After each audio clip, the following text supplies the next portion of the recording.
pessoal do clube, vamos hoje falar um pouquinho sobre esse domingo, que é o domingo de Pentecostes, 50 dias depois da Páscoa, a festa do Divino Espírito Santo. Vamos começar com um trecho dos Atos dos Apóstolos, depois vamos fazer algumas considerações baseadas no documento de São João Paulo II, chamado Dominum et Vivificantem, que é uma carta encíclica de João Paulo II sobre o Divino Espírito Santo. Então, no capítulo 2 dos Atos dos Apóstolos, nós vemos escrito: tendo-se completado o dia de Pentecostes, estavam todos reunidos no mesmo lugar. De repente veio do céu um ruído, como o agitar-se de um vendaval impetuoso que encheu toda a casa onde se encontravam. Então, primeira coisa, o ruído como de um vento, um sopro. A palavra espírito significa sopro. O Papa João Paulo II, ele comenta no seu documento, no número 65, sobre o sopro da vida divina, que é o Espírito Santo. O sopro da vida divina, o Espírito Santo, exprime-se e faz-se ouvir da forma mais simples e comum na oração. Então, qual é o ponto que eu quero chegar? Nós recebemos o Divino Espírito Santo no nosso batismo, nós recebemos uma efusão especial do Espírito Santo na crisma, só que esse sopro, lembra? O Espírito sopra onde quer, esse sopro do Divino Espírito Santo chega até a nossa vida em várias circunstâncias diferentes. E o Papa João Paulo II está dizendo, a forma mais simples e mais comum da presença do sopro do Espírito Santo na nossa vida é a oração. Por meio da oração existe a ação do Espírito Santo. É belo e salutar pensar que onde quer que no mundo se reze, aí está presente o Espírito Santo, sopro vital da oração. É belo e salutar reconhecer que se a oração se encontra difundida por todo o universo, igualmente difundida é a presença e a ação do Espírito Santo que insufla a oração no coração do homem, em toda a gama incomensurável das mais diversas situações e das condições, umas vezes favoráveis, outras vezes contrárias à vida espiritual e religiosa. Onde quer que no mundo se reze, em qualquer circunstância, desde do monge que reza no mosteiro, um lugar privilegiado de oração, um ambiente oracional, até aquelas pessoas que rezam em circunstâncias, em ambientes aparentemente estranhos a Deus, né? Em ambientes de perseguição, por exemplo.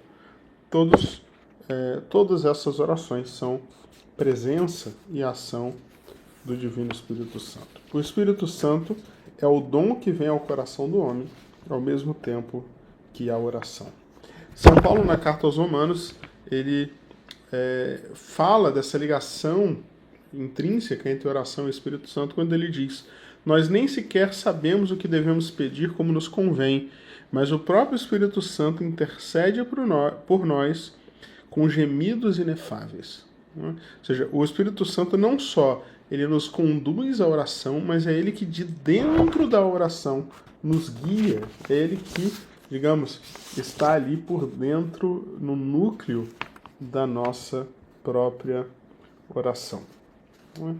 E nós conseguimos enxergar essa ligação tão importante do sopro do Espírito Santo com Pentecostes quando a gente presta atenção no primeiro versículo que nós lemos. Né? Nós lemos 2 versículos, né? O versículo 1 e 2 do capítulo 2. Então, tendo-se completado o dia de Pentecostes, estavam todos reunidos no mesmo lugar. Esse é o primeiro versículo. De repente veio do céu um ruído, como agitar-se de um vento impetuoso, um vendaval impetuoso, que encheu toda a casa onde se encontravam. Né? Essa casa onde se encontravam, no versículo 2, no versículo 1 é chamado o mesmo lugar. Mesmo lugar de quê? Né? Por que está chamando de mesmo lugar? Porque lá no capítulo 1, versículo 14, quando São Lucas, né, lembrando que os Atos dos Apóstolos foi escrito por São Lucas, quando São Lucas fala o nome dos 12 apóstolos, né, que no caso que era 11, né, porque Judas já tinha saído, né, e é logo antes dos versículos em que São Matias é escolhido para substituir Judas, diz assim: todos estes, ou seja, os 11 apóstolos, unânimes, perseveravam na oração com algumas mulheres, entre as quais Maria, a mãe de Jesus, com seus irmãos. Né? Eles estavam, né, em um lugar que é a sala de cima, né? Versículo 13. Tendo entrado na cidade, subiram à sala de cima, onde costumavam ficar. Eram Pedro, João, Tiago, André, vai falando a lista depois. Todos esses unânimes perseveravam na oração com algumas mulheres, entre as quais Maria, a mãe de Jesus, com seus irmãos. Esse é o lugar, a sala de cima. A sala de cima é o cenáculo, o mesmo lugar da instituição da Eucaristia. O que eles estavam fazendo nesse lugar? Unânimes, perseveravam na oração. Então, olha só, o Divino Espírito Santo, que é esse sopro divino, ele desce sobre os apóstolos na oração. Então, a oração é aquilo que João Paulo II falou. O sopro do Espírito Santo se faz ouvir na oração. Se nós queremos receber o Espírito Santo, nós precisamos estar em oração. Né? E é isso que é nos ensinado por toda a vida, toda a caminhada da igreja. Né? Hoje, dia de Pentecostes, é dia de nós celebrarmos como que o início da missão da igreja. A igreja que nasceu do lado aberto de Cristo na cruz, ela começa a sua missão em Pentecostes. É por isso que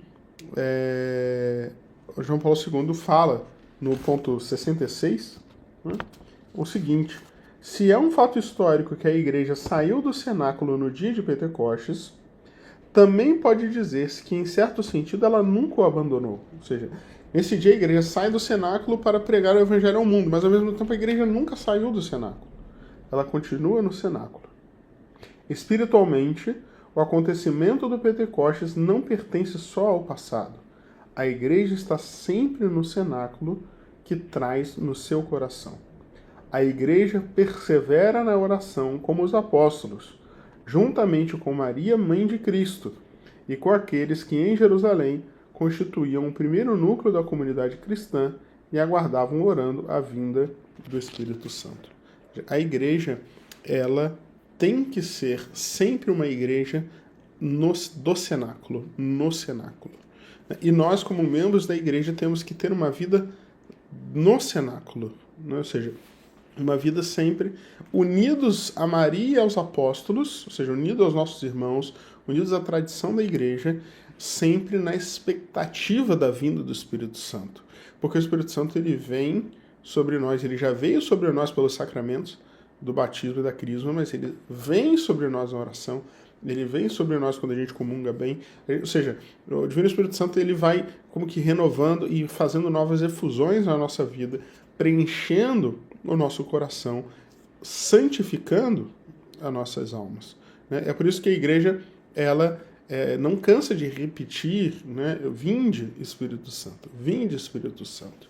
Então, é isso, essa é a mensagem que eu gostaria de trazer para vocês, né, para o clube, baseado aí nesse texto tão bonito, tão importante de São João Paulo II, Dominum et Vivificantem, né? Ou seja, então, para a gente terminar aqui e resumir, né? Então, o Espírito Santo, ele vem num sopro no dia de Pentecostes, naquele lugar em que os apóstolos estavam unidos com Maria em oração, perseverando na oração.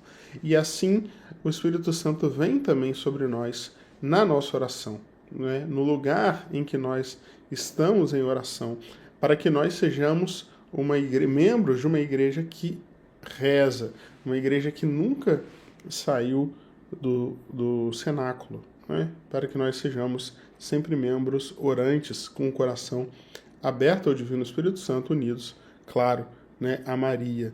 O verdadeiro cristão ele sempre espera a vinda do Espírito Santo, unidos aos apóstolos e unidos a Maria Santíssima. Deus abençoe.